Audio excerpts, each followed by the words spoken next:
il faudrait désormais redoubler d'efforts côté finances pour pouvoir accéder à ce qui est désormais qualifié par tous les Camerounais comme un précieux sésame. Avec cette nouveauté-là, cette catastrophe qui vient d'arriver, je peux vous dire que l'élément essentiel, ce n'est pas que les Camerounais aient leur carte d'identité, c'est de gagner de l'argent. C'est-à-dire que le timbre presse à 10 000 francs, ça va dans la caisse centrale, n'est-ce pas? Et puis ça ne peut pas s'occuper des problèmes des populations. Est-ce que le Cameroun pouvait faire autrement? Est-ce qu'on pouvait procéder autrement? Le Cameroun doit faire autrement. Si on est dans un, s'il te plaît Cyril, si on est dans un contexte... Vous-même, récemment, vous avez reconnu que le pays traverse un moment difficile de par les polycrises qui ont eu un impact sur la situation macroéconomique du pays. Le Cameroun, à un moment donné, a été obligé de procéder à ce qu'on appelle aujourd'hui l'élargissement de l'assiette fiscale pour pouvoir renflouer ses caisses, pour essayer aussi de se départir des éternels emprunts, même si on reste dans la spirale de la dette. Je vous comprends parfaitement et je peux même dire que vous avez commencé quelque chose, mais vous ne l'avez pas terminé. Parce que quand on aura pris tout cet argent, qu'est-ce qu'on en fait? C'est ça la question fondamentale. Parce que quand on prend les impôts des Camerounais, c'est pour que les Camerounais soient à l'aise.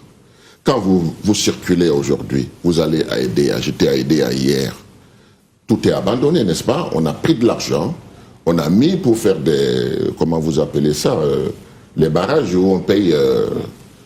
les péages. Il y avait déjà des péages. On a conçu les péages à coups de milliards. Et puis un jour, on se lève, on dit, voilà, on arrête avec cette société étrangère, nous allons faire ça nous-mêmes.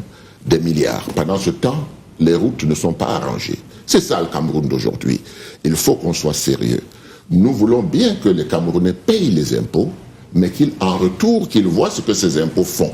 Est-ce que vous avez seulement eu l'impression, un seul instant, que ce gouvernement a serré la ceinture en ce qui les concerne eux-mêmes? Est-ce que vous avez vu des gens acheter des véhicules de 10 millions, de 20 millions, c'est 80, 100 millions? Vous doitez là le train de vie de l'État. Le train de vie de l'État, madame. Le train de vie de l'État n'a pas bougé d'un iota. Nous traversons un problème de mentalité qu'il faut absolument enlever. Parce que nous sommes partis de la colonisation.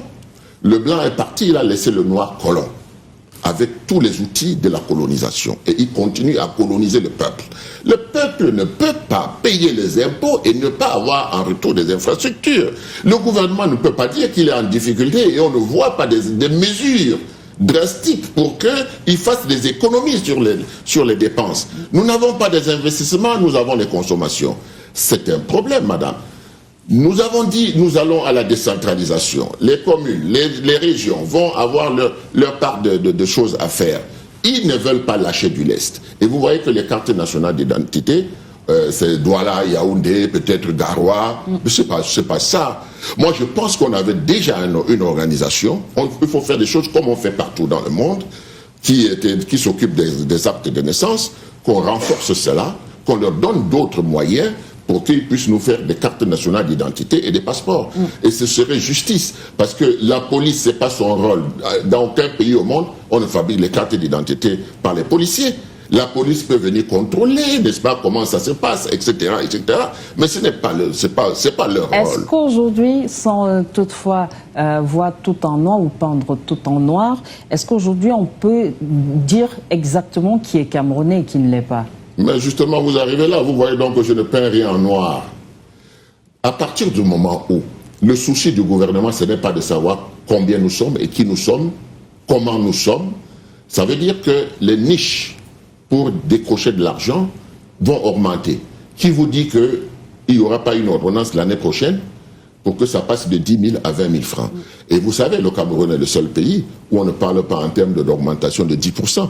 Quand on parle du Cameroun, c'est 300%. Dans le cas précis, on est dans l'ordre de 250%. Bon, ben voilà, on n'a pas encore atteint 500%. Donc, moi je vous dis, il y a des choses qui se passent ici. Nous voulons tout simplement sentir de ce gouvernement qu'ils font des efforts pour s'arrimer, n'est-ce pas, à la souffrance des populations. Parce que moi, quand je vais au marché, je vois des vivres, j'interroge les vendeurs, ils me disent, il y a la nourriture, mais il n'y a personne pour acheter. Mais la faute aux politiques aussi. Ben, en général, que ce soit le régime ou la faute à nous tous, parce que le citoyen lui-même, qui a la souveraineté en main,